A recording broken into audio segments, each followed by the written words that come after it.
taken Porsche 5 years to make this, the Porsche Panamera wagon. Shooting brake Sport Turismo is what they call it technically. And 5 years seems like a long time for what's a car that's closely related to the standard Panamera. The car was shown at 2012, back in the Paris Motor Show, and apparently the reaction to it was really overwhelmingly positive. They admit they procrastinated for a while, and also I guess they had to wait for the new generation car to come along, which was only launched last year. So here we are. We now have standard Panamera 4-door, a long wheelbase executive version, and this Sport Turismo to choose from. The engine range for this car mirrors pretty closely that of the standard Panamera. So you've got entry-level Panamera 4 V6, a 4S hybrid, and this, which is the 541 horsepower turbo version, 570 pound-foot of torque nearly, 0 to 60 in 3.8 seconds, and a top speed of almost 190 miles an hour. That's what you need, isn't it? That's what everybody needs in their everyday, any occasion, family estate car. I'm not really sure I buy the practicality argument for owning one of these cars.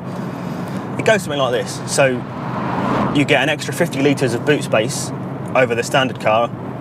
You get a 3-seater rear bench, or rather they call it a 2+1, so the middle seat, well, you wouldn't want to sit there for very long. The transmission tunnel is really wide and the seat's really narrow, and most people who own this car wouldn't need a 5-seater.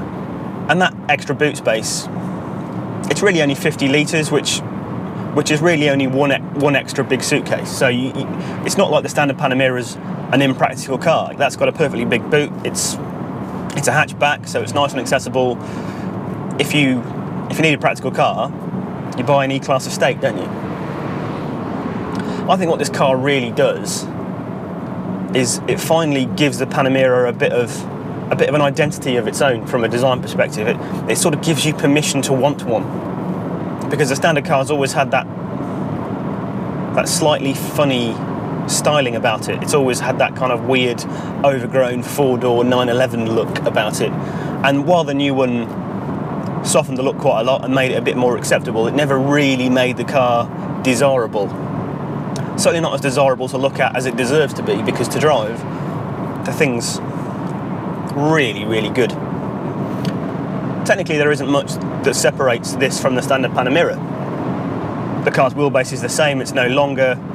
Suspension is basically the same. You get four-wheel drive as standard, air suspension on all but the entry-level model, and then you've got rear-wheel steer, a torque vectoring active rear diff, and active anti-roll bars, all as options. You certainly can't complain about this cabin. Wow. What a fantastic place to be. We gave the 4S diesel Panamera, the standard one, a 5-star road test verdict earlier this year. And this turbo feels every bit as good. Obviously it's faster in its way, but the really impressive thing is it's just that perfectly judged dynamic compromise of ride and handling. The air suspension on the car just feels really natural. You get a real sense of being connected to the road surface, which a lot of air suspension systems still don't give you. Body control's really good. Steering feel is really natural. It feels weighty. It feels intuitive to use.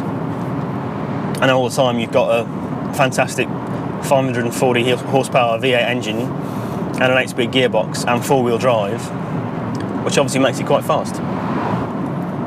Well, very fast actually. If you want a big GT car, from a sort of a technical standpoint, I don't think you can get a better one than this. Whether you want the 4S diesel or the turbo really is a matter of taste, how you're going to use it. You know, the 4S diesel's got all that torque. The turbo, it's got 540 horsepower. You know, it's a faster car and it's more exciting. Porsche claims, of course, that this is a completely unique car in the luxury segment, just as every manufacturer claims for its new car.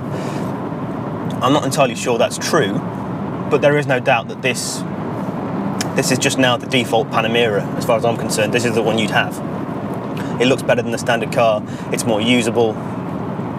I wouldn't hesitate to recommend it. If somebody said, I quite fancy a big GT car, I think I'd send them into their Porsche dealership to drive one of these. If they said I fancied an estate car, I wouldn't.